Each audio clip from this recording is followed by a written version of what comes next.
tuloy po ang eleksyon. So ito po ang aking opinion, tuloy po siya ngayong December 1, 2025. Kung pagbabasihan natin ang desisyon o ruling ng Korte Suprema. So pag-usapan natin ngayon mga kapobre, itong Republic Act 11935. Ano bang nilalaman ng Republic Act 11935? So ito ngayon, pag-usapan natin ito mga kapobre. Here we go.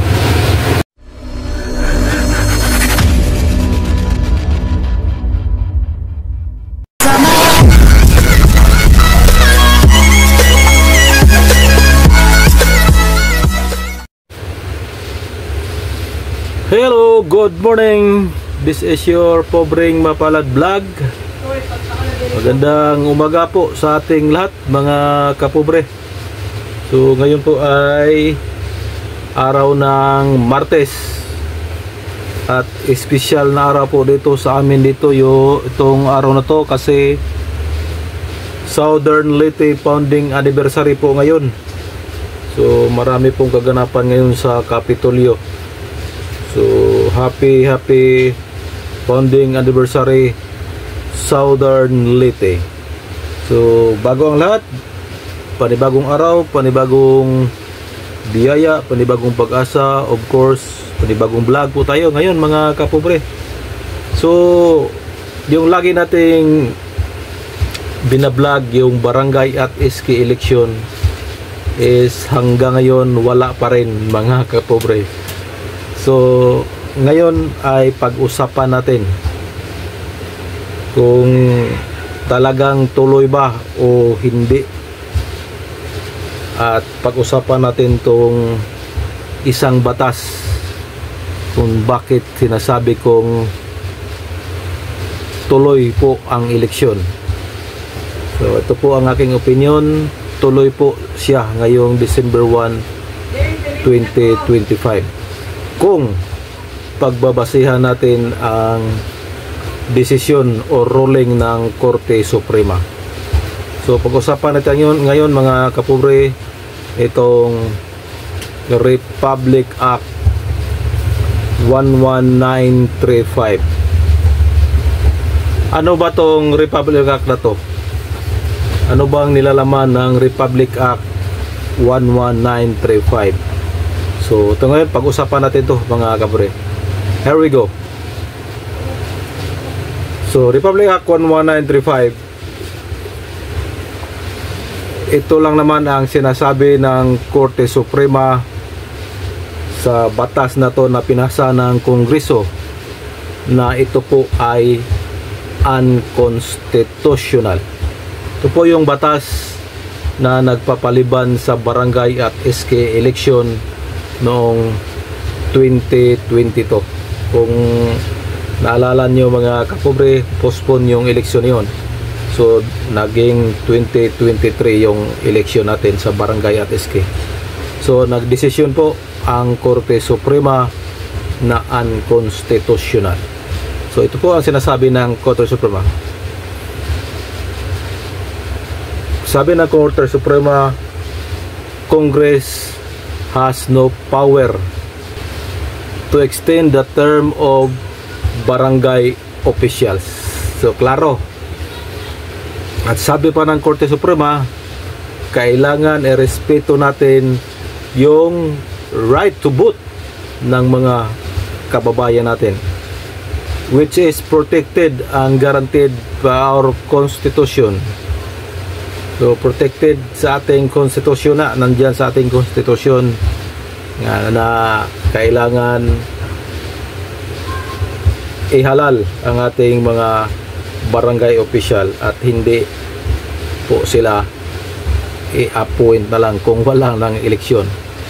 Nagdag pa ng Korte Suprema na ang pagboto sa barangay at SK election is right po, katungod, or ano bang Tagalog sa right, sa puyang right ng ating mga kababayan At nandyan po yan sa ating konstitusyon, right to suffrage, diba? So ang nangyari, pinuspon na naman ngayon. So yan na siguro ang dahilan kung bakit hindi pa nagdesisyon ang Pangulo, kasi si Pangulo siguro alam niyang may desisyon yung Korte Suprema na dideclare na yung 2022 na eleksyon na unconstitutional. So baka naman pag pinirmahan na naman yan, yung batas ngayon na naglalayong magpo-postpone na naman, ay i-declare na naman ng Korte Suprema na unconstitutional. So magiging huyo dyan si Presidente kung laging na bara yung kanyang mga desisyon. So siguro pinag-aralan pa ng mabuti ang mga advisor ni Presidente kung itutuloy or ipopospone niya yung barangay at SK election. So sabi pa ng Korte Suprema, ito po yung Republic Act 11935 ay nag-violate daw, violates the freedom of suffrage ng ating mga kababayan. So klarong-klaro po yan. So dito papasok sa ating isipan na panigurado tuloy ang eleksyon kasi mayroon ng ruling sa Korte Suprema yan. So yan siguro ang problema ng Presidente, kaya di pa nagdesisyon.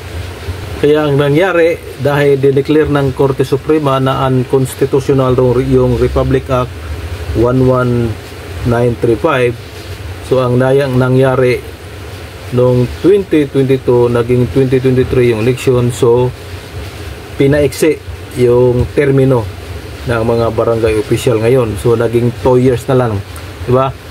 Kung mag-eleksyon ngayong 2025 December 1, so 2 years lang yung kanilang termino sa mga nakaupo mga barangay official ngayon.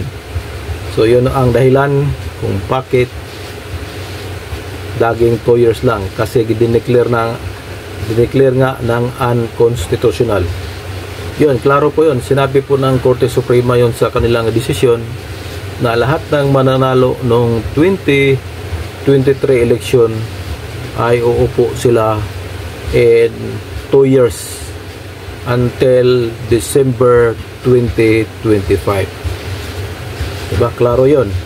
So klarong-klaro po mga kapobre na wala na pong saysay. Wala na pong saysay yung kanilang pinasa na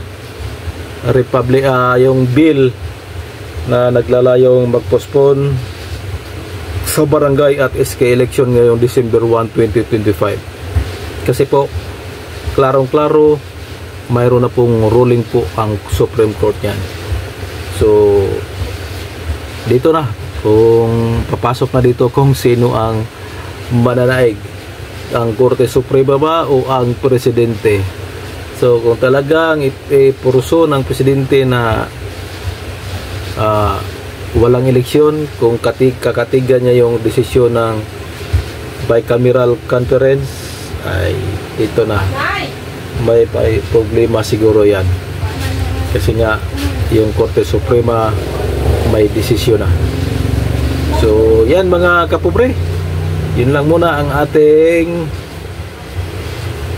topic for today. Hanggang yun, wala pa pong desisyon si Presidente. So yun ang ating abang-abagan lagi mga kapobre. Malapit na pong mag-lapse, malapit na pong mag-30 days po yung bill na pinasa. Again, pag nag-lapse yan, matik, batas na yan at walang eleksyon ang mangyayari kung susundin si Presidente. Pero kung susundin ang Korte Suprema, tuloy ang eleksyon. Hanggang dito lang po mga kapobre. Bye bye, God bless, and ingat po tayong lahat. Bye bye, love you all.